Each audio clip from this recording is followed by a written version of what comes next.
This man, Ed Durrell, a wealthy Ohio industrialist, devoted himself to a quest for the truth concerning the Fort Knox gold. He wrote thousands of letters to over 1,000 government and banking officials, trying to find out how much gold was really left and where the rest of it had gone. Edith Roosevelt, the granddaughter of President Teddy Roosevelt, questioned the actions of the government in a March 1975 edition of the New Hampshire Sunday News. Allegations of missing gold from our Fort Knox vaults are being widely discussed in European financial circles. But what is puzzling is that the administration is not hastening to demonstrate conclusively that there is no cause for concern over our gold treasure, if indeed it is in a position to do so. Unfortunately, Ed Durrell never did accomplish his primary goal, a full audit of the gold reserves in Fort Knox. It's incredible that the world's greatest treasure has had little accounting or auditing. This gold belonged to the American people, not the Federal Reserve and their foreign owners. One thing is certain, the government could blow all of this speculation away in a few days with a well-publicized audit under the searing lights of media cameras. It has chosen not to do so. One must conclude that they are afraid of the truth such an audit would reveal. What is the government so afraid of? Here's the answer. When President Ronald Reagan took office in 1981, his conservative friends urged him to study the feasibility of returning to a gold standard as the only way to curb government spending. It sounded like a reasonable alternative, so President Reagan appointed a group of men called the Gold Commission to study the situation and report back to Congress. What Reagan's Gold Commission reported back to Congress in 1982 was the following shocking revelation concerning gold. The U.S. Treasury owned no gold at all. All the gold that was left in Fort Knox was now owned by the Federal Reserve, a group of private bankers, as collateral against the national debt. The truth of the matter is that never before has so much money been stolen from the hands of the general public and put into the hands of a small group of private investors, the money changers.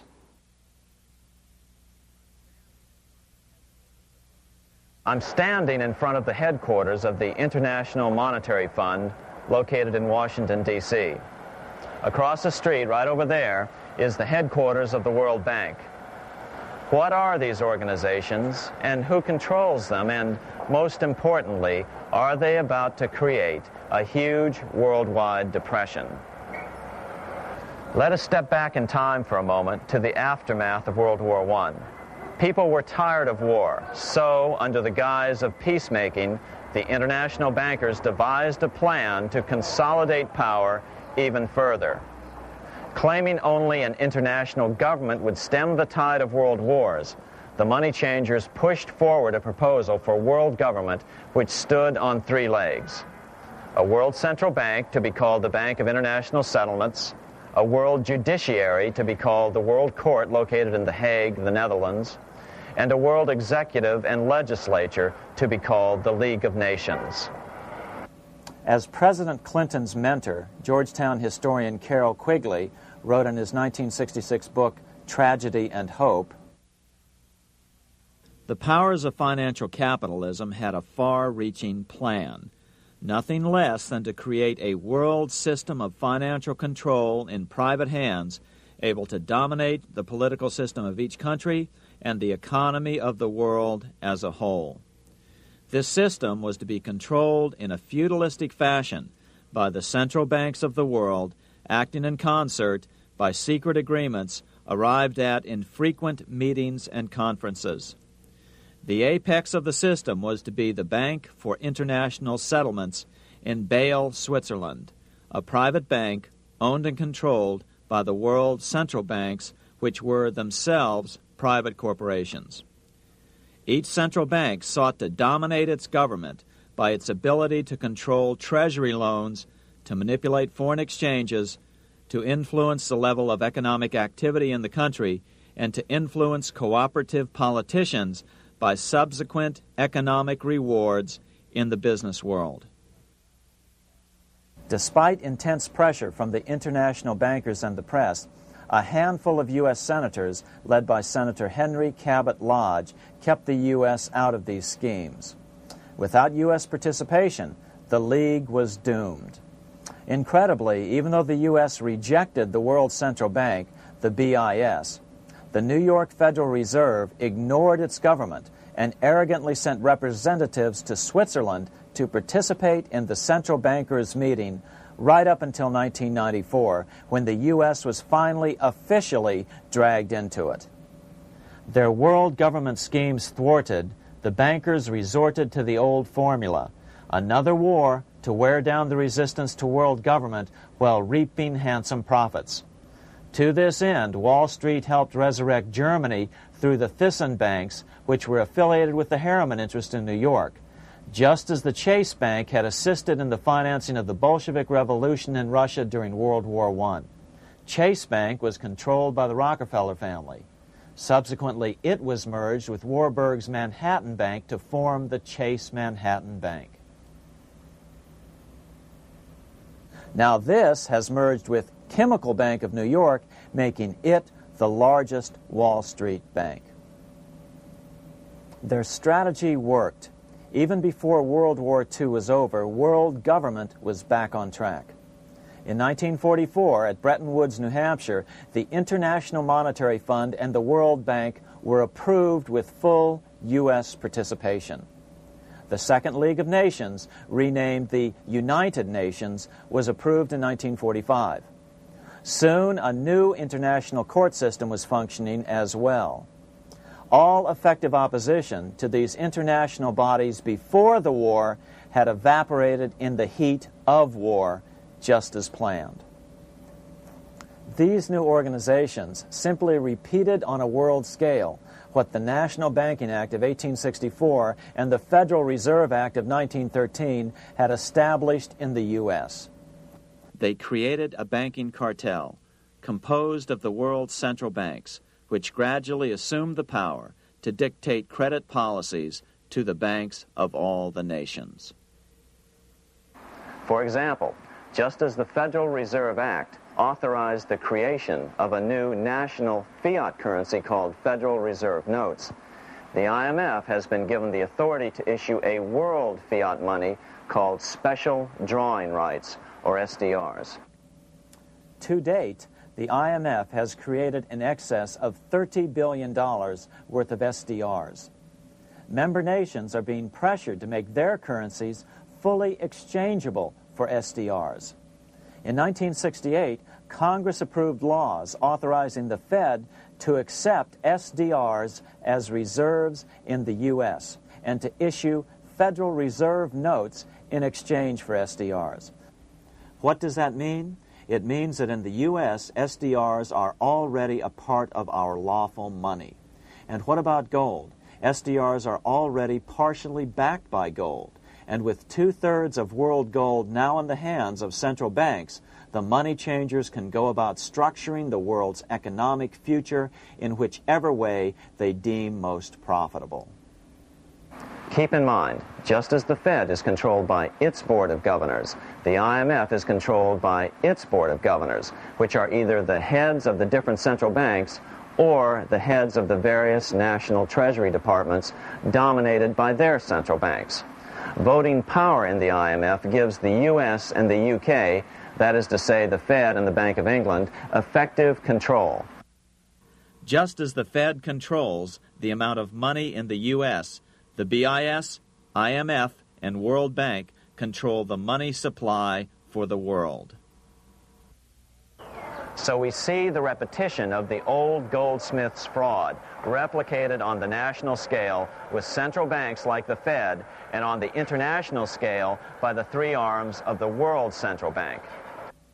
Is this organization of the BIS, the IMF, and the World Bank, which we refer to collectively as the World Central Bank, presently expanding and contracting world credit?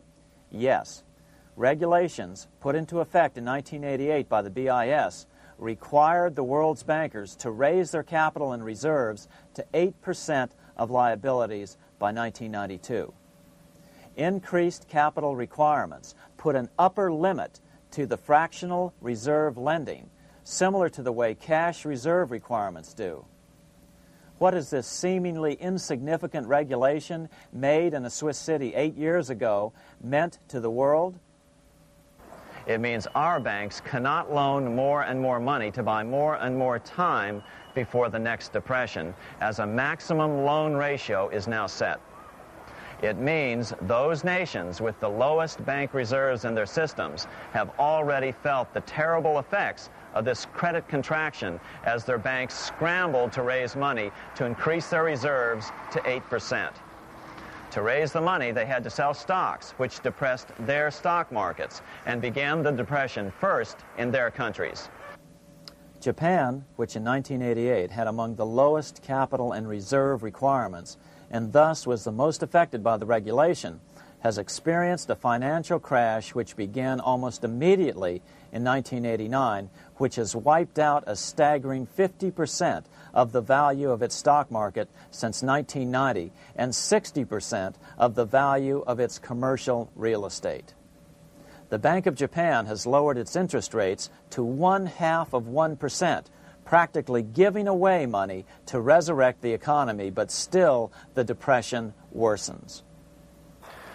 Due to the $20 billion U.S. bailout of Mexico, the financial collapse in that nation is already known here. Yet despite the bailout, the economy continues to be a disaster.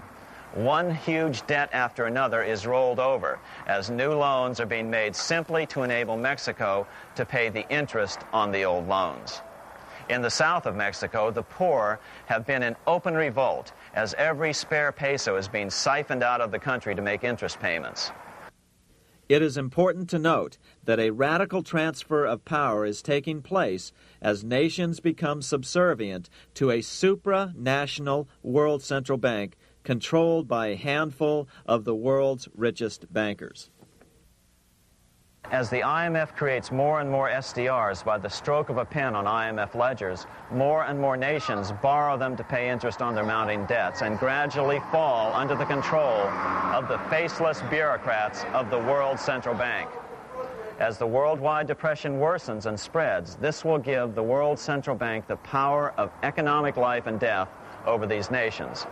It will decide which nations will be permitted to receive further loans and which nations will starve. Despite all the rhetoric about development and the alleviation of poverty, the result is a steady transfer of wealth from the debtor nations to the money changers' central banks which control the IMF and the World Bank. For example, in 1992, the Third World debtor nations, which borrowed from the World Bank, paid $198 million more to the central banks of the developed nations for World Bank-funded purposes than they received from the World Bank. All this increases their permanent debt in exchange for temporary relief of poverty caused by prior borrowings. Already, these repayments exceed the amount of the new loans. By 1992, Africa's external debt had reached $290 billion, 2.5 times greater than in 1980, resulting in skyrocketing infant mortality rates and unemployment, deterioration of schools, housing, and the general health of the people. The entire world faces the immeasurable suffering already destroying the Third World and now Japan, all for the benefit of the money changers. As one prominent Brazilian politician put it, "The Third World War has already started. It is a silent war, not for that reason any less sinister. The war is tearing down Brazil, Latin America, and practically all the Third World. Instead of soldiers dying, there are children. It is a war over the Third World debt, one which has as its main weapon interest, a weapon more deadly than the atom bomb, more shattering than a laser beam."